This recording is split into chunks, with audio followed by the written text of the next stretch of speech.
कभी ये कहा जाता था कि राजमार्ग विकास की धड़कन होते हैं। अब कहा जा रहा है राजमार्ग पर टोल चुकाना आम आदमी की मजबूरी है और वीआईपी लोगों की जागीर। बात राजस्थान की हो, दिल्ली गुड़गांव की हो या फिर कोटपुतली की, टोल तो वसूलते हैं लेकिन सड़क है कि गड्ढों से फिसलती ही जा रही है। और मंत्री जी कहते हैं थोड़ा पैसा दीजिए, सुविधा पाइए, भले ही वो सुविधा गड्ढों के निशान और धूल के गुबार के रूप में क्यों ना मिले। राजस्थान के नागौर से सांसद और आरएलपी नेता हनुमान बेनीवाल ने लोकसभा में एक बेहद जरूरी और जनहित से जुड़ा मुद्दा उठाया। जब सड़कें खराब है तो टोल क्यों वसूला जा रहा है? उनका इशारा सीधे दिल्ली जयपुर हाईवे और राजस्थान के उन हिस्सों की ओर था जहाँ सड़कें खुद बयां कर रही है हम पर पैसा लगा तो है लेकिन इसकी देखभाल कौन करेगा। अब इस पर गडकरी ने क्या कहा? केंद्रीय सड़क परिवहन और राजमार्ग मंत्री नितिन गडकरी ने संसद में जो जवाब दिया वो आंकड़ों में तो भारी था पर संतोष में बिल्कुल हल्का। जयपुर कोटपुतली गुड़गांव सेक्शन को लेकर उन्होंने बताया निर्माण खर्च 6,430 करोड़, वसूला गया टोल 9,218.30 करोड़, मतलब निर्माण लागत से 43% ज्यादा वसूली। गुड़गांव से दिल्ली सेक्शन निर्माण खर्च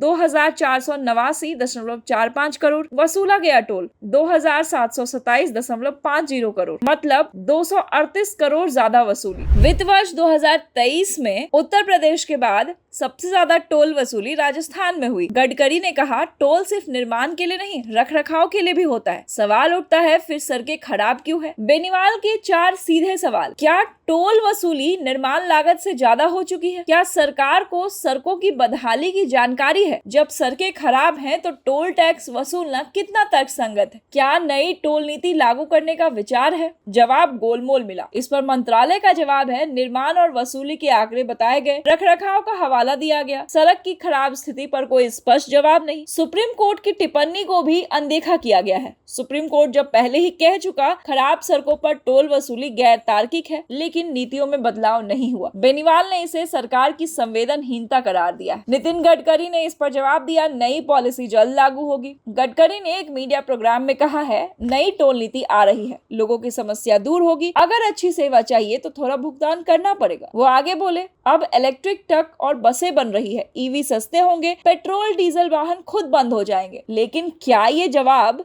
सड़क की मौजूदा हालत या राजस्थान के लोगों की टोल तकलीफ का समाधान है? तो जवाब है बिल्कुल नहीं। टोल नीति का भविष्य और लोगों पर असर की बात करें तो टोल की दरें अधिक है, सड़कों की हालत खराब है, राजस्थान के लोग खामियाजा भुगत रहे हैं। यदि नई नीति सिर्फ घोषणा तक रही तो जनता का असंतोष बढ़ेगा। टोल पर पारदर्शिता और जवाबदेही के बिना सड़कों पर गुस्सा और गड्ढे दोनों ही बढ़ते रहेंगे। गाड़ी खराब सड़कों पर हिचकोले खा रही है लेकिन टोल कर्मचारी मुस्कुराकर टिकट थमा देते हैं। सुप्रीम कोर्ट की कोई सुनने वाला नहीं और मंत्री जी की नई नीति अभी सिर्फ घोषणाओं में घूम रही है। तमाम खबरों और अपडेट्स के लिए जुड़े रहे हमारे साथ, देखते रहें नवचेतना टाइम्स।